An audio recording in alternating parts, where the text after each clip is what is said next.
And such was the fall of Al-Andalus. And this light of the Ummah was taken from us. May Allah return it to us. Most of us think that Al-Andalus ended then, 800 years. And that was it. As we said before, the Ottomans, may Allah reward them, continues. And this era of what happened from the fall of Al-Andalus up until today is one of the most amazing parts of our history. Don't think that the Muslims just gave up. Khalas, the kuffar took Al-Andalus, let them keep it. What happened after this was what we call الجهاد البحري الإسلامي, the Islamic naval jihad. This was when you had the Ottoman Empire, may Allah reward them, and the Mujahideen of North Africa. They continued to fight against the Christians of Spain for hundreds of years. And in reality, the war is still going on up until today. Now, this time, you usually refer, the kuffar call it the time of the Ottoman pirates or the Barbary pirates. Barbary coming from the Berbers, who were the native people of North Africa. Now, what happened was these people, the kuffar called them pirates, but we call them mujahideen. And you know, even when we say the word pirates, if I say pirates, I'm sure an image comes into your minds. You think of a man with an eye patch, yeah, and all of these things. I'm going to amaze you, insha'Allah.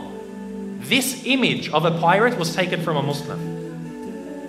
This pirate that you imagine with the beard and the eye patch was directly taken from a Muslim, and we call him a mujahid, they call me a pirate. His name was actually Rahma bin Jabir al-Jalhami. And Rahma bin Jabir, he was from around the area that we call Kuwait. And he was a mujahid, he was a murabit. What he would do is he would take his ship and he would go and attack all of the kuffar. And so Rahma bin Jabir, rahimahullah, he had an eye patch. And everyone spoke about him. Even in England, up until recently, they used to talk about Rahma bin Jabir, this amazing pirate who would strike fear into everyone. And if that eye patch symbolism became so well known that we think of pirates in general like this. So pirates as well, this image of the pirates is directly related to Islam, whether we recognize it or not. So what they did is they would attack the coasts of the southern Mediterranean. The Ottomans sent their navy. The Ottomans sent their navy to go protect them, along with the Mujahideen of North Africa. Now, around, as we said, the fall of Al-Andalus was in 1492. So around 1500, they began to prepare their navy. By 1518, they began to attack all of southern Europe. You'd find, for example, around this time, Khairuddin Pasha, who was one of the Ottoman generals, he attacked Italy. He attacked Italy because Italy, all of the south of Italy used to be Muslim. The city of Ischia, he came in and he attacked it, and he took 4,000 Italians as prisoners back to North Africa.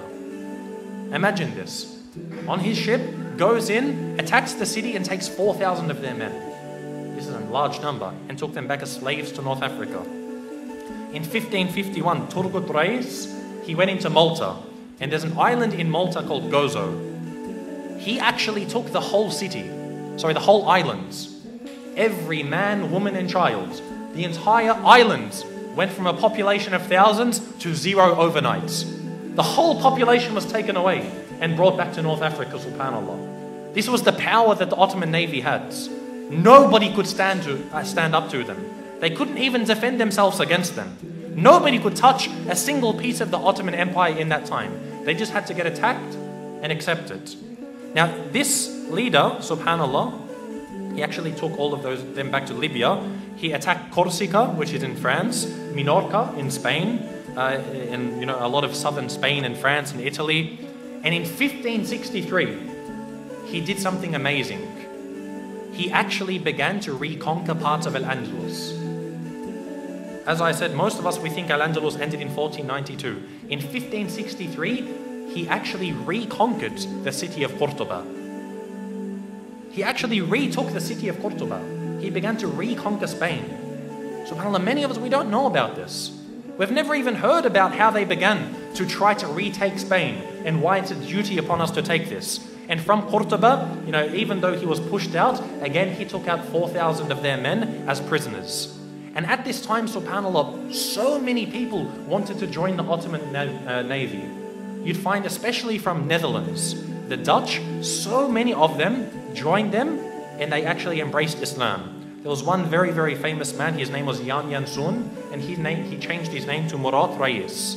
There was another one who changed his name to Sulaiman Rais. And they actually became admirals in the Muslim army. So they converted to Islam and they began to work for the Khilafah. Now what they did is they said it's not enough just to attack the south of Spain and Italy. They wanted to stretch the naval jihads. So they actually took their troops all the way to Iceland. You know, when you look at a map of the world, Iceland is all the way in the middle of nowhere.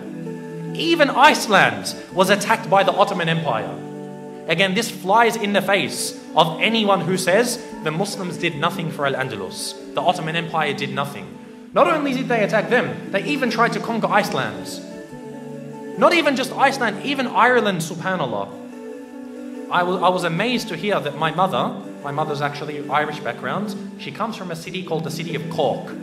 C-O-R-K. And I always thought Cork in Ireland, you know, what does this place have to do with Muslims? Muslims probably never even laid foot in the city of Cork. In the year 1627, the troops led by Murad Rais, his admiral of the Ottoman Navy, actually attacked the city of Cork, and they actually took 200 men captive. Now one of them actually made it back, and he wrote all about this. Even the one from Iceland, one of them made it back and he wrote all about this, subhanAllah. When you actually read about this, it's amazing how they went to the Muslim lands. Most of the people embraced Islam. This is why in North Africa you have a massive population of people who are very, very light-skinned, because they come from as far as Iceland, Ireland. This is why you find Egyptians with red hair. You know, red hair and green eyes. They look more Irish than me, subhanAllah. But they speak like Egyptians. It's very strange. Even England, the Muslims conquered a part of England. England, you know, this global amazing empire. They actually controlled for about 2 months a large part of England. They even attacked Rome, subhanAllah. The Muslims even reached Rome and they attacked the Vatican City. Many of us, we don't know about this. Now what happened at that time is around 1776, if anyone knows the significance of this date, the USA became independent. Now, USA used to be part of Britain. Now, the Muslims are already at war with Britain. However, what used to happen was that the British would pay jizya to the Muslims. Almost all of these lands would pay jizya to the Muslim state. Now, as soon as the USA became independent, the first country to recognize American independence was Morocco. There's a reason for this. Morocco was the first country on the entry to the Mediterranean. So you want to get to the Mediterranean, where they had the majority of their, trade, the Americans, you first have to pass Morocco. So Morocco said, congratulations, Mabrouk, you're independent. We recognize your independence. Pay up, jizya, now. This is why they recognized them. And you know what the Americans did? 1/5 of the American economy was paid as jizya to the Muslims, as a humiliation, showing that they were inferior to the Muslims. When we were strong, we had the Americans on their knees. So what happened was, once the Americans missed a payment, they wanted to test the Muslims. So they missed a payment and they sent a ship in. So the Muslims of Al-Maghrib, as soon as they saw the ship, boom, blew it to pieces. So the Americans said, we better pay up.